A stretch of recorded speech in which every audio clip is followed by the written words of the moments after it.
Idi Amin. Do y'all know who Idi Amin is? The guy that was over Uganda for a short stint, by the way, but Idi Amin had a lot of impact. So let's get right into the presentation. Idi Amin remains one of Africa's most controversial historical figures, rising from humble beginnings during the colonial era. Amin's journey from soldier to Ghana's president in 1971 represents a complex narrative of post-colonial African leadership. His story encompasses both remarkable personal achievements and deep, troubling aspects that cannot be simplified into a single narrative. By examining Amin's life through multiple lenses, we can better understand the complicated legacy he left behind and the historical context that shaped his rise to power. By the way, didn't put this in the presentation, but I know that Idi Amin was born in 1928, by the way. Let's go over a couple early achievements. So he was a boxing champion, dominated Uganda's light heavyweight boxing division for nearly a decade, 1951 and 1960. So he would have been roughly between like the 20 and 30-year-old range at this time, demonstrating exceptional athletic ability and determination. So I'm surprised at this time. So he must have been real lean at this point because he was a light heavyweight. Because if y'all don't know, Idi Amin stood at 6'4", so yeah, he was a big guy. Military pioneer, broke significant racial barriers by becoming one of the first black Africans to attain high military rank within the colonial army structure. Yeah, that says a lot in itself, right? Social mobility symbol, representing the possibility of advancement for marginalized groups during a time of limited opportunities for native Ugandans. So we have to understand, even though his past was checkered and whatnot, still to a couple kids out there coming up, he was inspirational, to say the least, right? Military career highlights. This is where it all started. 1946, humble beginnings, joined the British colonial army as a cook, starting as the lowest ranks available to native Ugandans. 1952, combat experience, served in British military actions against the Mau Mau uprising in Kenya, demonstrating tactical abilities. 1961, military advancement, promoted to lieutenant, one of the first native Ugandans to reach officer ranks before independence. So he was doing monumental things, big moves and maneuvers, you know what I mean? 1966, Army commander, appointed commander of the Ugandan Army, positioned him for eventual political leadership. So we just take a step back. He was being the first. So he really was a pioneer. He really was a pioneer doing things before it was even heard of. Do things. Nationalist aspirations, Ugandan independence, sought to establish true Ugandan sovereignty. Rejection of colonialism, opposed continuing British influence.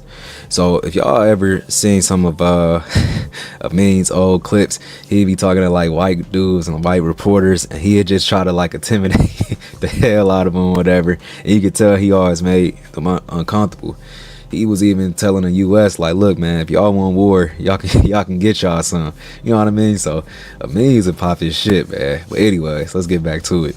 Pan-African identity, promoted African self-determination. Amin nationalist stance represented a broader African movement to reclaim control from European powers. While his methods were often problematic, his rhetoric of African empowerment resonated with many who had experienced generations of colonial subjugation and exploitation. So, once again, it's a perspective thing. How white America describes Idi Amin as just this savage monster and that he was just super illiterate and super dumb. They did say he had troubles with literacy, but we're going to find on this presentation that he was a little bit sharper than what white Americans or the Eurocentric viewpoint gave him. Anyways, his controversial approach towards Britain and other Western powers embodied the complex struggles of newly independent nations attempting to forge their own paths while still dealing with the economic and political after effects of colonization. Economic empowerment attempts, identification, recognize wealth concentrations in immigrant communities as a colonial legacy issue. Right. So kind of spoil it. This is why Idi Amin, the Asians that was staying there in Uganda, their walking papers like, look, man, y'all got about this long to get up out of here before we start knocking y'all off. And y'all know what I mean by knocking somebody off. Let's get back to it. Action. Expel agent. Okay, I did put this in the presentation. Expel agent business owners to redistribute economic opportunities. Which, can you blame them? Can you blame them? He's an African living in Africa. Intent. Aim to create indigenous Ugandan business class. Outcome. Highlighted challenges of post-colonial economic transformation. Amin economic policies, while deeply flawed and ultimately disastrous, stem from a genuine concern about economic inequality in post-colonial Uganda. Like many African nations, Uganda struggled with the economy that had been structured to benefit colonial powers rather than local populations. So once again, let's read back over that. Uganda struggled with an economy that has been structured to benefit colonial powers rather than local populations. So you're going to find out a lot, man, with these history lessons that I'm teaching you guys, that this is going to be a reoccurring theme. The tragic implementation of his economic vision serves as an important case study in the complex challenges of post-colonial economic restructuring and the dangers of addressing historical inequities through harmful exclusionary methods. This is one of my favorite things. Representation, cultural representation, global recognition, became an internationally known African leader. Media narrative challenges, confronting Western stereotypes about African leadership. What did I say? Identify identity complexity. Embody post-colonial struggles with authentic representation. As one of the most recognizable African leaders of his era, Amin's presence on the world stage for its international audience to confront their preconceptions about African leadership. His flamboyant style, outspoken criticism of Western powers, complicated, simplistic narratives about Africa. Though his regime was marked by serious human rights abuses, Amin's ability to command global attention highlighted the often problematic ways Western media portray African leaders. His complex public persona demonstrated the challenges of forging independent identities in the aftermath of colonialism. Personal resilience. Educational barriers. Despite limited formal education, Amin learned multiple languages: Kakwa, Luganda, Kiswahili, and English, and navigated complex political environments. His ability to overcome educational disadvantages showed the importance of recognizing diverse forms of intelligence and capability beyond traditional academic credentials. Ethnic marginalization. Coming from the Kakwa ethnic group, which had limited political power historically in Uganda, Amin's rise demonstrated the potential for individuals from marginalized communities to achieve prominence. His story highlights both the possibilities and the pitfalls of representations from previously excluded groups. Persistence through adversity. From working as a kitchen helper to commanding armies, Amin's trajectory reflects remarkable personal determination and adaptability in the face of significant structural barriers. His path shows how individual agency can interact with historical circumstances to create unexpected opportunities. Cliche when people say, oh, they come from the trenches and they got out the mud. You ain't get out the mud like Idi Amin. I'm just saying, man. Don't be mad at me. I'm just saying. So it should be no surprise.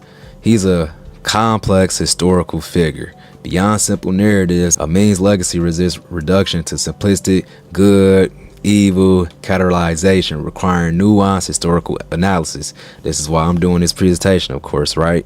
Post-colonial leadership challenges. His rule exemplified a difficult transition from colonial subjugation to self-governance that many African nations faced. Uncomfortable questions. His story prompts necessary examination of how Western powers have influenced and interpreted African leadership.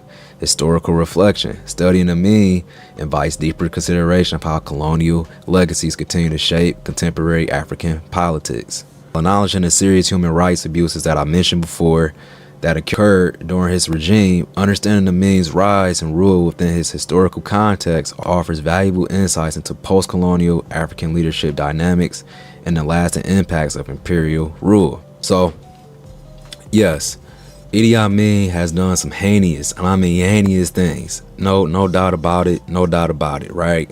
But even though he did heinous things, I'm not excusing that whatsoever, right? Not excusing none of those acts. But we can still look at the positives. We can still look at the good things. And he was not backing down to Western ideology whatsoever.